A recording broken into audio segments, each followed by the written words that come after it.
ప్రముఖ యూట్యూబర్ శరత్ నల్లా సంచలన కామెంట్స్. వైజాగ్ నగరంలో డ్రగ్స్ విరివిగా అమ్ముతున్నారా? తన ఫ్రెండ్ డ్రగ్స్ తీసుకోవడం వల్లే చనిపోయాడా?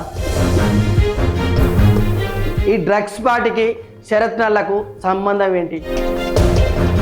రంగంలోకి దిగిన పోలీసులు శరత్ నల్లాను ఇన్వెస్టిగేషన్ చేస్తున్నారా? అసలు ఏం జరిగింది క్లియర్గా ఫుల్ వీడియోలో తెలుసుకుందాం. వీడియోలోకి వెళ్ళే ముందు ఒక లైక్ చేయండి. శరత్ నల్లా చాలా సుపరిచితులు తెలుగు రాష్ట్రాల మొత్తానికి కూడా. ఆయన వృత్తిరీత్యా ఒక సాఫ్ట్వేర్ ఉద్యోగి అయినా కూడా ఆయనకు చిన్న సంస్థ కూడా ఉందనుకుంటా. ఆయన ఇటీవలే యూట్యూబ్ అకౌంట్ స్టార్ట్ చేసి తక్కువ టైంలో చాలామంది లక్షల మంది అభిమానులను ఆయన కైవసం చేసుకున్నాడు.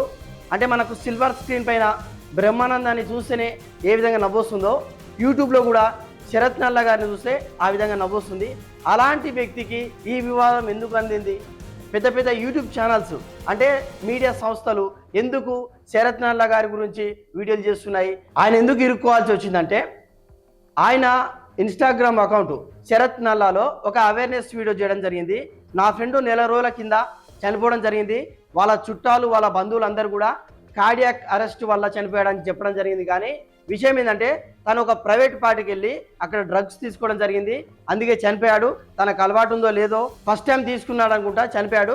So say no to drugs అనే విధంగా ఒక అవేర్నెస్ వీడియో చేయడం జరిగింది. ఒక్కసారి ఆ వీడియో చూడండి. ఆ పార్టీలో డ్రగ్స్ అవుట్ డోస్ అయ్యాయి. చాలామంది అనుకుంటాం డ్రగ్స్ వల్ల ప్రాణాలు పోవు, ఏం పర్వాలేదు అని. ఎస్, డ్రగ్స్ వల్ల ప్రాణాలు పోతాయండి. Please stay away from drugs. Let's say no to drugs. So ఇది జరిగింది. శరత్ నల్లా ఎప్పుడు కూడా ఒక పొలిటికల్ పార్టీకో లేకుంటే ఎలాంటి వివాదాలకో ఆయన ఎంటర్ కాడు. ఆ విధంగానే అందరి మన్ననాలు అందుకొని 1 మిలియన్ సబ్స్క్రైబర్స్ తీసుకొచ్చినాడు. అలాంటి వ్యక్తి ఏదో ఇంటెన్షనల్గా చెప్పలేదు, ఒక అవేర్నెస్ వీడియోగా.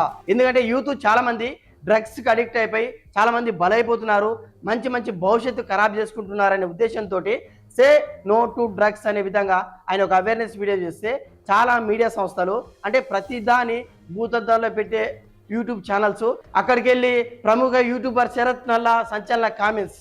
వైజాగ్ నగరంలోనే అమ్ముతున్నారా? ఫలానా పబ్బులు అమ్ముతున్నారా? ఫలానా హోటల్ అమ్ముతున్నారా? తన ఫ్రెండ్ ఈ పార్టీకి వెళ్ళాడా? శరత్ నల్లా కూడా ఈ పార్టీలో పాల్గొన్నాడని వివిధ రకాల వీడియోస్ చేస్తూ, అంటే ఆయన కూడా ఎక్స్పెక్ట్ చేయలేదు ఏదో ఒక అవేర్నెస్ వీడియోగా అవుతుంది అనుకుంటే అదే ఆయనకు బ్యాక్ ఫేర్ అయ్యి ఆయనను చాలామంది క్వశ్చన్ చేసే వరకు వచ్చింది. ఇంకా చెప్పాలంటే పోలీసులు కూడా ఇన్వెస్టిగేషన్కి వచ్చారు అనే విధంగా కొంతమంది మీడియా ముసుగులో ఉన్న యూట్యూబర్స్ చెప్పడం జరిగింది. ఇది తప్పు. ఎందుకంటే ఆయన దగ్గరికి ఏ పోలీసులు కూడా ఎటువంటి ఇన్వెస్టిగేషన్ పేరుతోటి వెళ్ళలేదు. ఆయన డిస్క్రిప్షన్లో అప్పుడు పెట్టడం జరిగింది. ఫస్ట్ మాత్రం ఏదో వీడియో చేయడం జరిగింది, సే నో టు డ్రగ్స్ అని చెప్పడం జరిగింది. తర్వాత డిస్క్రిప్షన్లో ఏం పెట్టా అంటే, ఇది జరిగింది అవుట్ ఆఫ్ ఇండియాలా, మన దేశంలో కాదని, అంటే ఈ విధంగా బ్యాక్ ఫేర్ అవుతుందని తను డిస్క్రిప్షన్లో ఆ విధంగా పెట్టడం జరిగింది. అయినా కూడా యూట్యూబర్స్ ఆయనను వేసుకుంటూనే ఉన్నారు. దాని గురించి ఆయన మళ్ళీ రియలైజ్ అయ్యి ఇదేదో బ్యాక్ ఫేర్ అవుతుంది, నాకు వద్దు, ఇలాంటి కాంట్రవర్సీ మనకు వద్దు, మనం ఒక కామెడీ యూట్యూబర్ అని చెప్పి మళ్ళీ కూడా ఒక వీడియో రిలీజ్ చేయడం జరిగింది. ఒకసారి ఆ వీడియో కూడా చూడండి.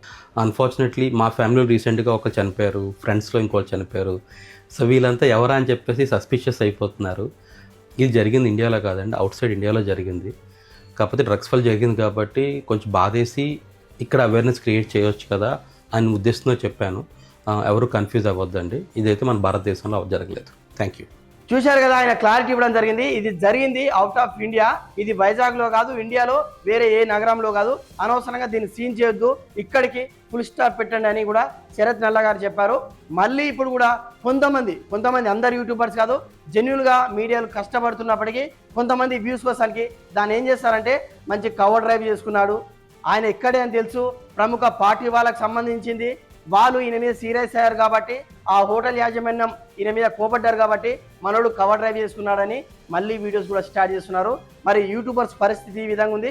సో ఏదేమైనా కూడా శరత్ నల్లా గారు అవేర్నెస్ వీడియో చెప్పిండు అని అనుకుంటున్నారా, లేకుంటే నిజంగా వైజాగ్ నగరంలో డ్రగ్స్ విరివిగా అమ్ముతున్నారా? మీరేమనుకుంటున్నారో కామెంట్ చేయండి.